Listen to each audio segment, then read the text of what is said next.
ورحمة الله وبركاته.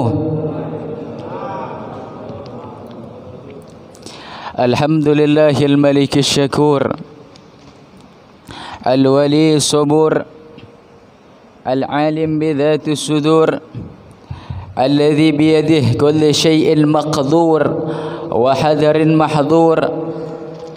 نحمده سبحانه وتعالى على نعمه عمات الأيام والشهور، وأشكره شكر من عفي من الشرور والغرور.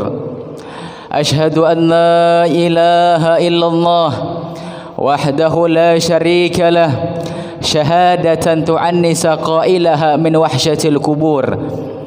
وأشهد أن سيدنا ونبينا محمدا عبده ورسوله حبيبه وصفيه وخليله. اللهم عدم صلواتك وسلامك على عبدك ورسولك سيدنا ومولانا محمد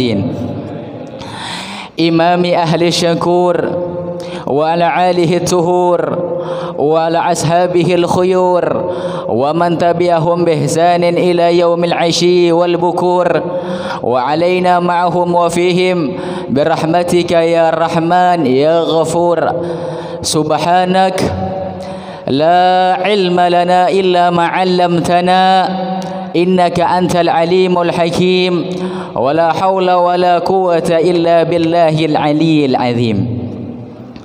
أما بعد، يقول الله سبحانه وتعالى في القرآن العظيم بعد أعوذ بالله من الشيطان الرجيم بسم الله الرحمن الرحيم يرفع الله الذين آمنوا منكم والذين أوتوا العلم درجات. وقال نبينا ونبيكم محمد صلى الله عليه وآله وسلم من خرج في طلب العلم وهو ليحيى به الإسلام فبينه وبين الأنبياء درجة واحدة. وقال أيضا من طلب العلم فهو في سبيل الله حتى يرجع. صدق الله العظيم وصدق رسوله النبي الحبيب الكريم، ونحن على ذلك من الشاهدين والشاكرين. آمين يا رب العالمين. Para hadirin hadirat yang dimuliakan oleh Allah Subhanahu wa taala,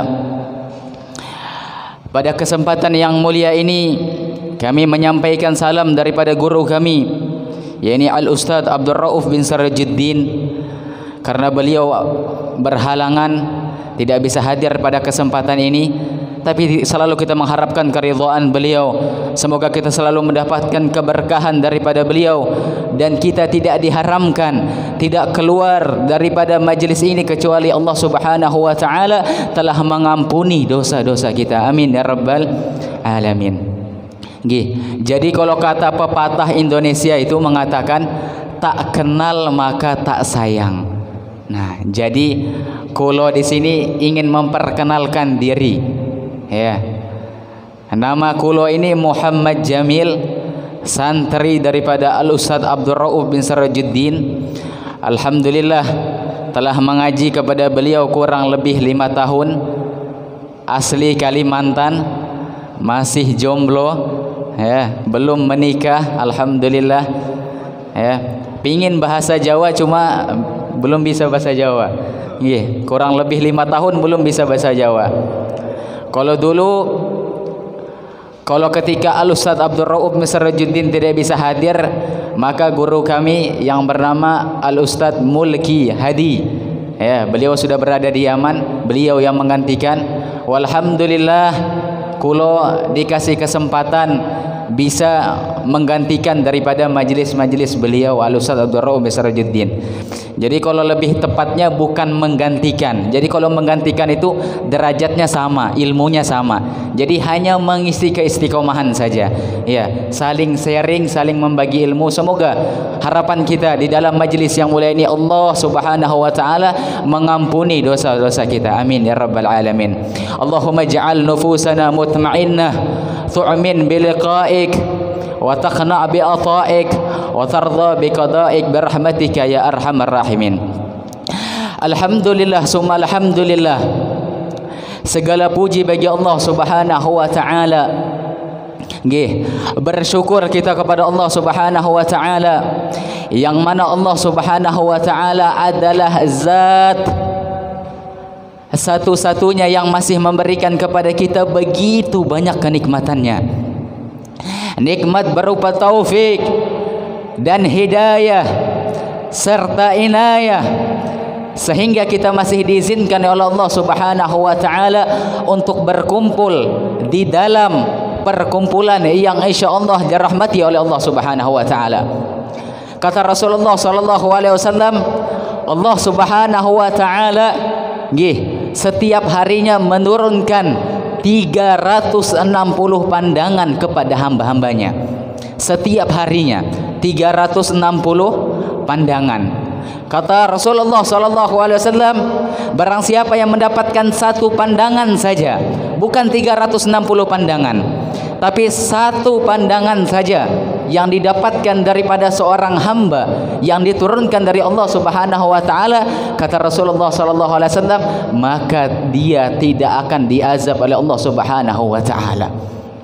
Maka dari ini para hadirin yang dimuliakan oleh Allah Subhanahu wa taala, perbanyak syukur, perbanyak mengucapkan alhamdulillah kepada Allah Subhanahu wa taala yang telah memberikan taufik dan hidayah serta inayahnya kepada kita semua.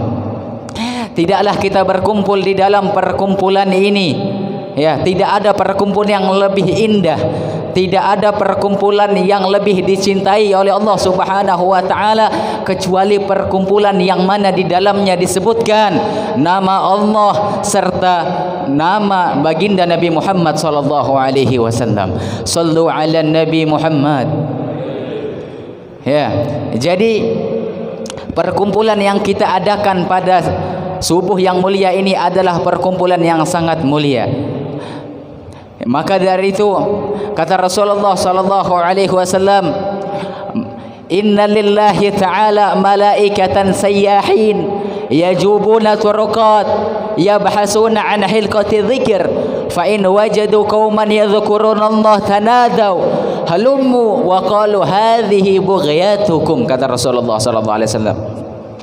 Jadi Allah Subhanahu wa taala itu nggih mempunyai seorang malaikat.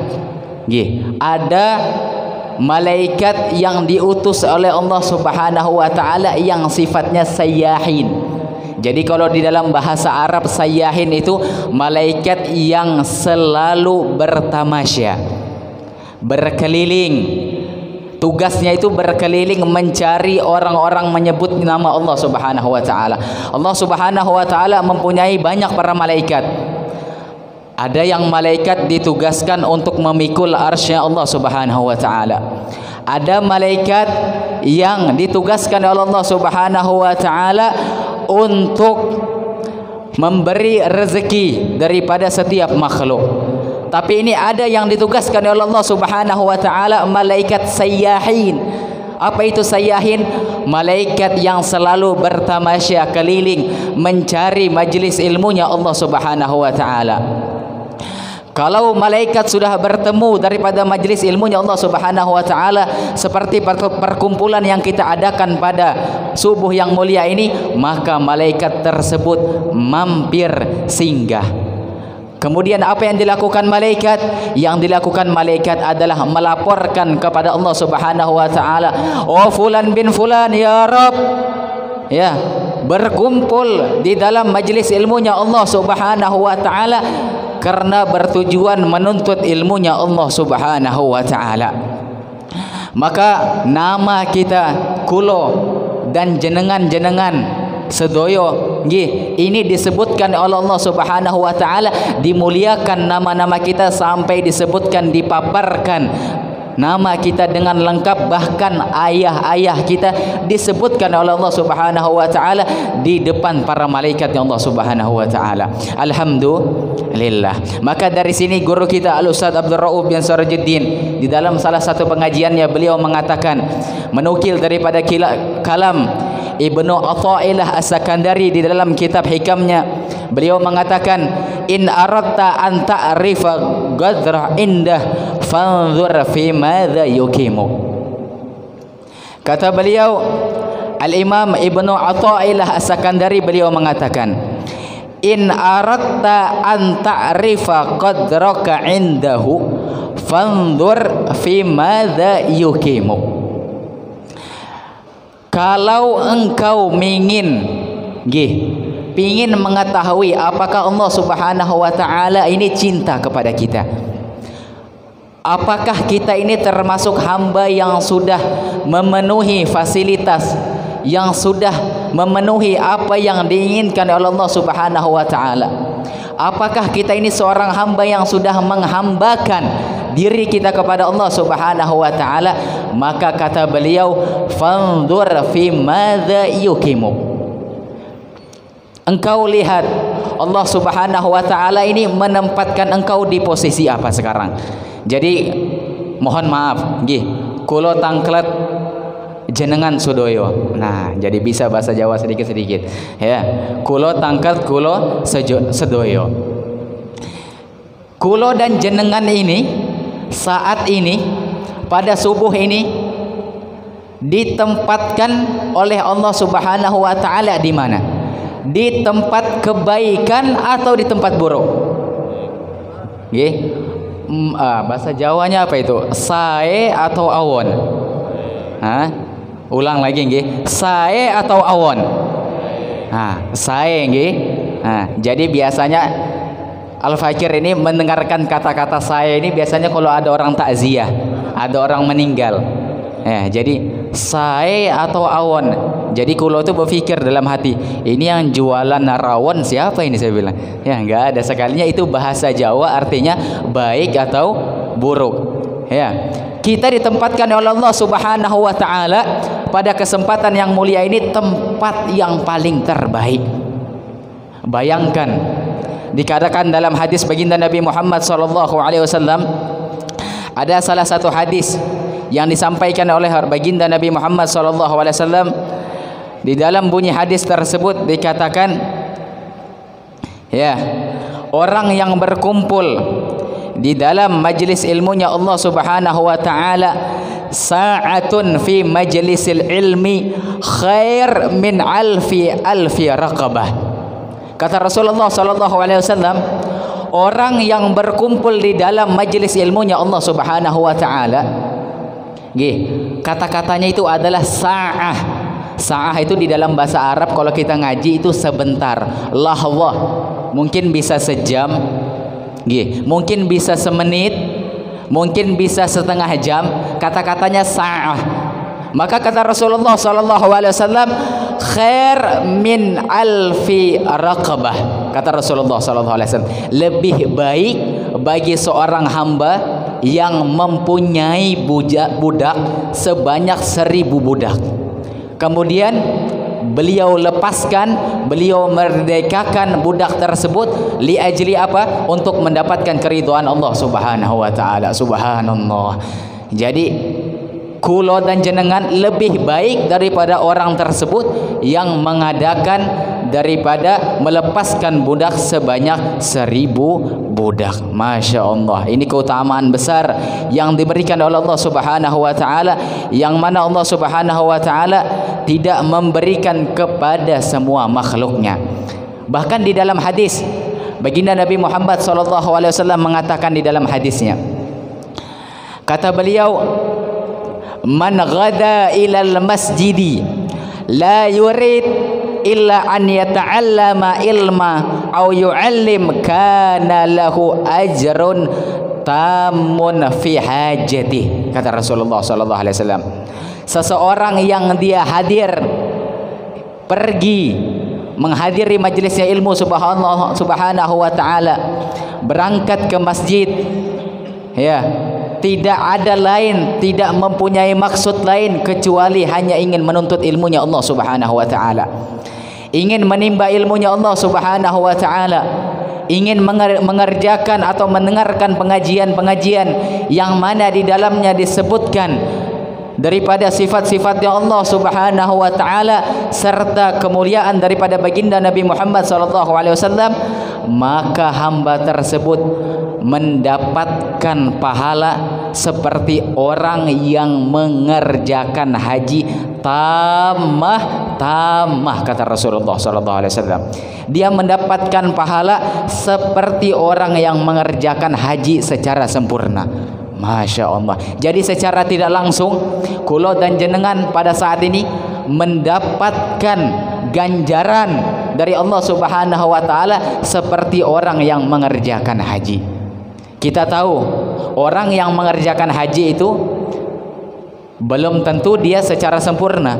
Ada yang dia mendapatkan 30%, ada yang dia mendapatkan 50%. Tetapi seorang hambanya Allah subhanahu wa ta'ala yang menggerakkan kakinya melawan hawa nafsunya, meninggalkan kenikmatan bantalnya dan AC-nya, demi menuntut ilmunya Allah subhanahu wa ta'ala, maka orang tersebut mendapatkan pahala seperti mengerjakan haji daripada Allah subhanahu wa ta'ala. Alhamdulillah. Maka dari itu para hadirin yang dimuliakan oleh Allah subhanahu wa ta'ala, bersyukur kita kepada Allah subhanahu wa ta'ala karena Allah subhanahu wa ta'ala selalu memberikan taufik dan hidayah kepada kita semua, dan kita berdoa kepada Allah subhanahu wa ta'ala semoga Allah subhanahu wa ta'ala selalu menurunkan daripada rahmat beliau, pengampunan beliau, dan selalu mendapatkan keberkahan daripada majlis ilmunya Allah subhanahu wa ta'ala. Para hadirin hadirat yang dimuliakan oleh Allah subhanahu wa ta'ala, pada kesempatan yang sangat mulia ini saya akan menyampaikan sedikit daripada keutamaan daripada bulan Rajab, bulan yang mana di dalamnya ada 4 bulan yang dimuliakan oleh Allah subhanahu wa ta'ala. Kata Allah subhanahu wa ta'ala, inna iddata syuhur indallahi isna asyara syahran fi kitabillah yawma khalaqas samawati wal arda minha arba'atun hurum.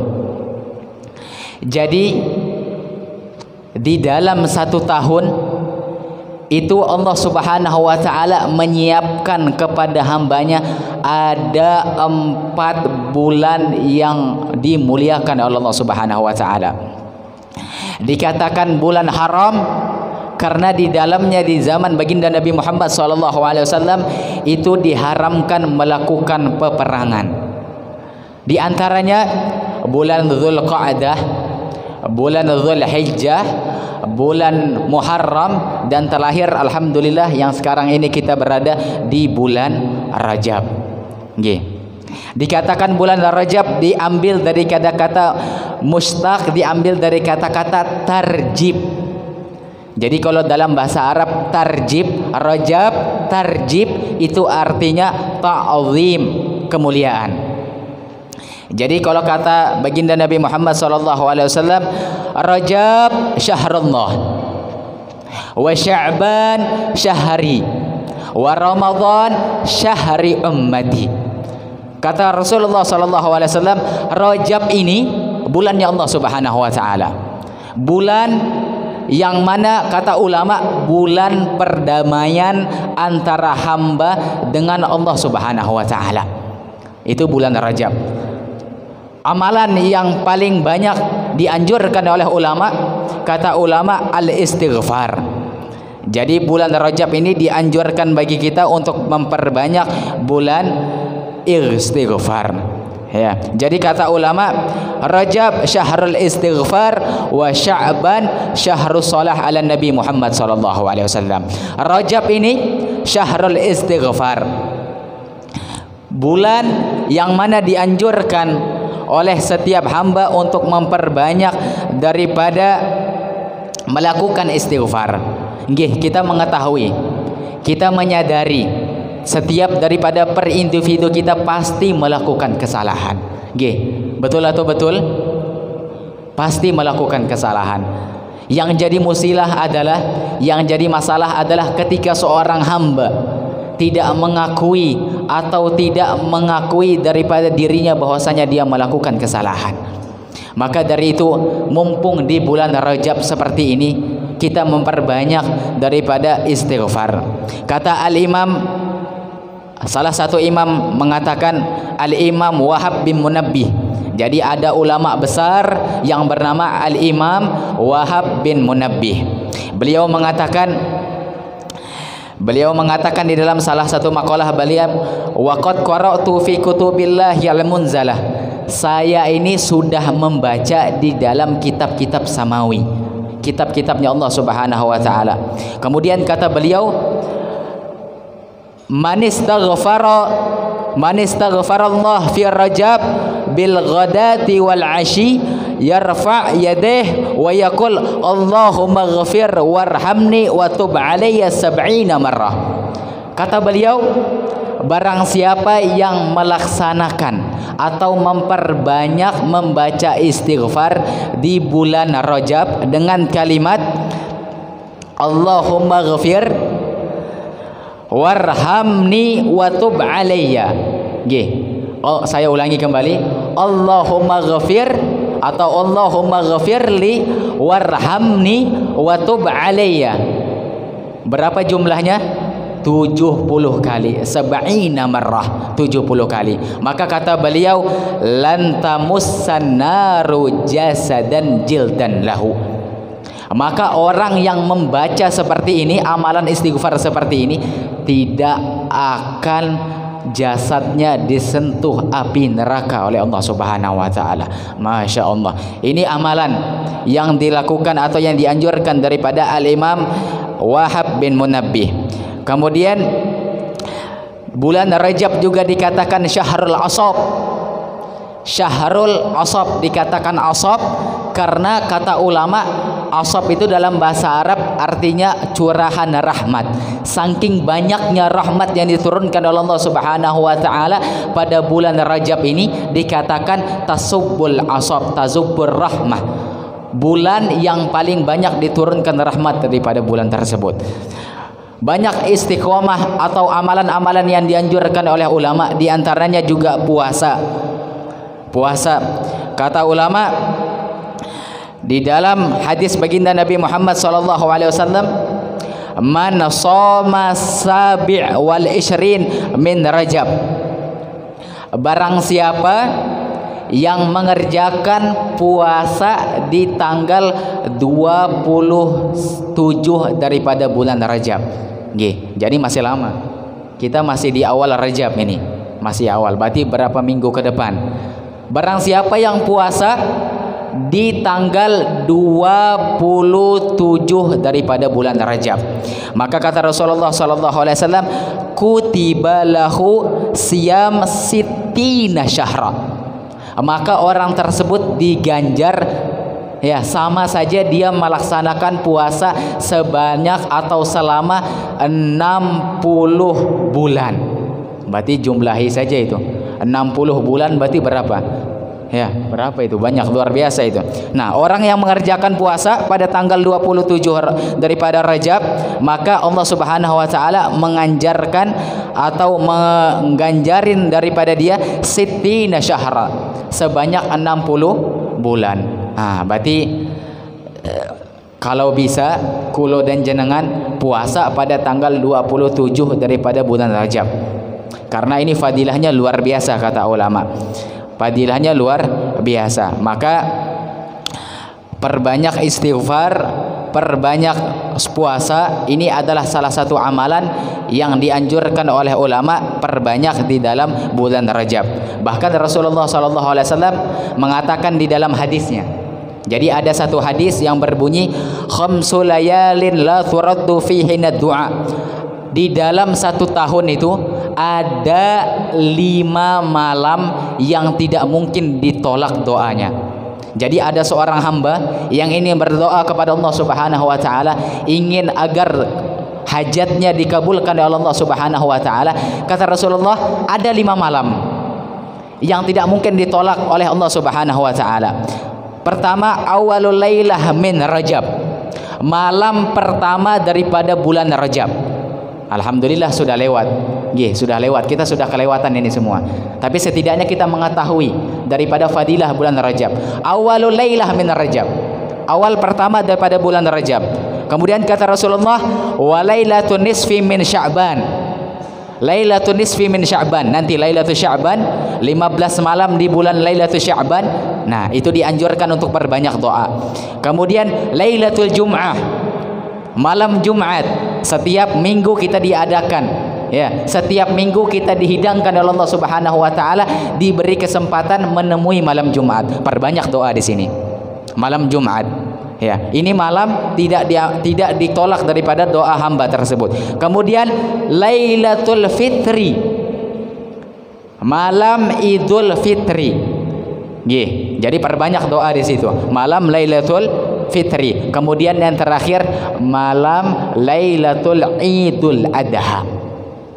Jadi ada 5 malam. Pertama malam awalul lailah min Rajab, kemudian Lailatul Nisfi min Sya'ban, ya, pertengahan daripada bulan Sya'ban, kemudian Lailatul Fitri, malam Idul Fitri, kemudian Lailatul Idul Adha, malam Lailatul Idul Adha, kemudian yang terakhir adalah bulan atau malam Jumat.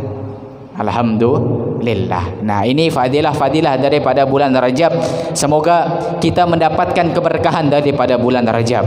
Amin. Semoga kita selalu diampuni dosa-dosa kita. Yang punya hajat dikabulkan hajatnya oleh Allah Subhanahu wa taala. Tidak keluar daripada perkumpulan ini kecuali Allah Subhanahu wa taala telah mengangkat dosa-dosa kita. Semoga yang punya hutang dilunasi oleh Allah Subhanahu wa taala. Yang belum nikah didapatkan jodohnya oleh Allah Subhanahu wa taala. Yang hidupnya penuh dengan kesulitan, penuh dengan kehampaan, semoga Allah Subhanahu wa taala berkat daripada guru kita Al-Ustaz Abdul Rauf bin Sirajuddin dan berkat daripada majlis yang kita adakan setiap minggu ini, semoga kita selalu mendapatkan keberkahan dari Allah Subhanahu wa taala. Mungkin saya kira tidak panjang-panjang, tidak terlalu lama. Karena kalau terlalu lama nanti jatuh cinta, ya. Jadi jangan lama-lama. Insyaallah kita akan memimpin atau ustadz kita akan memimpin daripada pembacaan Ratibul Haddad. Jadi sekilas kalau ingin memperjelaskan sedikit daripada Ratibul Haddad yang kita baca pada saat ini atau Wirdul Latif yang kita baca. Kata ulama, barang siapa yang membaca Wirdul Latif yang saat ini, insyaallah sedikit lagi kita akan sampaikan, sedikit lagi kita baca. Barang siapa yang membaca Wirdul Latif pada pagi hari ini, maka kata ulama Al-Imam Al-Habib Abdullah bin Alwi bin Muhammad Al-Haddad, daerah tersebut atau wilayah tersebut tidak akan diturunkan azab dari Allah Subhanahu wa taala. Aman azab kita. Lingkungan kita khususnya ABR ini insyaallah aman dengan pembacaan Wirdul Latif. Jadi Al-Habib Abdullah bin Alwi bin Muhammad Al-Haddad ini ulama besar dari Hadraul Maut. Salah satu karamah beliau, suatu ketika beliau ini ketika sholat, Allahu Akbar, kata beliau. Jadi pas takbir, seketika dinding yang ada di depan beliau itu retak seketika, pecah seketika. Ya, ulama besar memegang kutubiyah, maqam kutub. Bahkan kata ulama di usia 30 tahun beliau sudah memegang maqam kutubiyah. Dengan harapan sedikit sekilas tentang beliau sehingga kita lebih mengetahui siapa yang membuat daripada Wirdul Latif ini. Semoga kita selalu mendapatkan keberkahan daripada beliau. Amin ya rabbal alamin. Mungkin ini saja yang bisa saya sampaikan. Mohon maaf apabila perbanyak kata, pasti banyak salahnya. Kalau meminta ampun kepada jenengan semuanya dan meminta ampun kepada Allah Subhanahu wa taala. Mungkin ini saja yang bisa saya sampaikan. Wabillahi taufik wal hidayah. Assalamualaikum warahmatullahi wabarakatuh.